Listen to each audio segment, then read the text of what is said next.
Hi, my name is David Gwilt. I'd like to welcome you to another edition of Thoughts for the Ages. I've been thinking about doing a piece on this for a while now. Wasn't quite sure how I wanted to frame it, and I was on the phone the other day with my ex-wife out in California. She is one of my best friends in the whole world and a wonderful person. And we were talking about online dating, and we share stories back and forth about our exploits in that theater. And she brought up the superficiality of online dating, and we discussed that for a bit, and I thought it would be a great idea for a topic. And the point that she made was that, you know, in the, quote, old days before online dating, if you were out in a bar, a restaurant, out in a party with some friends, you would be introduced to somebody or you would meet somebody, and in the first few minutes of conversation, you might be assessing what they look like, but a lot of that what they looked like to you, how you perceived them, came out in their personality. And it came out, did they make you laugh? Did they seem interesting or dull? And that was a whole lot of the attraction. And with internet dating, and I'm as guilty, I confess, I'm as guilty as anyone. I'm really a visual person. That's how I learn, is visual. And at my age, after many years and a lot of relationships, I know what I'm looking for, I think, when it comes to a visual, as far as a lady is involved. And when you're on internet dating, you see a picture and you go yes or no based on that picture. Now, most of the time, I'll go through several pictures because the first picture sometimes looks really good. I always try and put up the best picture of me for the first picture, the main photo, and the rest of them may not be so flattering, maybe more real, if you will. But I'll look through the pictures and decide very quickly, most of the time, I confess, based on the picture, to say yes or no. Am I interested in even learning about this person? Now, if it was face to face, if it was at a party, I wouldn't judge that. I wouldn't look at someone who was approaching me maybe to have a conversation, or someone that was in a group of people who were talking that I approached and inserted myself into that group. I wouldn't look at that person necessarily as, well, would I like to date her or not? Do I think she's attractive or not?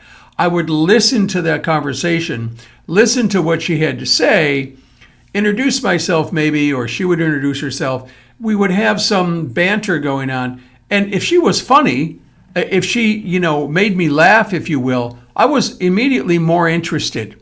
More so than what her appearance was. It was that personality and how she made me feel, and did she make me laugh? And I will confess, I was in a long-term relationship that ended, close to a year ago. And one of the things that I always told that woman, or told friends when they would say, what attracted you to this person, would be, she made me laugh. I've said this many times, if you're not having fun, you're doing something wrong. And that, for me, goes to, the work that I do, the community theater that I act in, the public speaking that I do, the getting together with friends over, at a ball game or whatever, at a party, that I try to have fun in whatever I do. Doesn't mean that life is always just a bowl of cherries and a barrel of laughs, but I try to have fun in the activities that I put myself into. Otherwise, why am I doing it?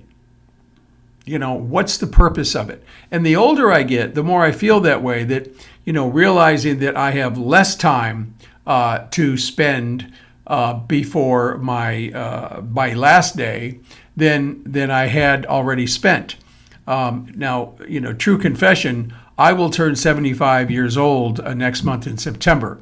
Now, when you look at me and say, geez, you don't look 75, David, thank you so much. You are my favorite, you're my favorite listeners. But that is a reality. And I'm trying to to be more realistic when it comes to internet dating and assessing, if you will, or selecting women on there that I would like to get to know.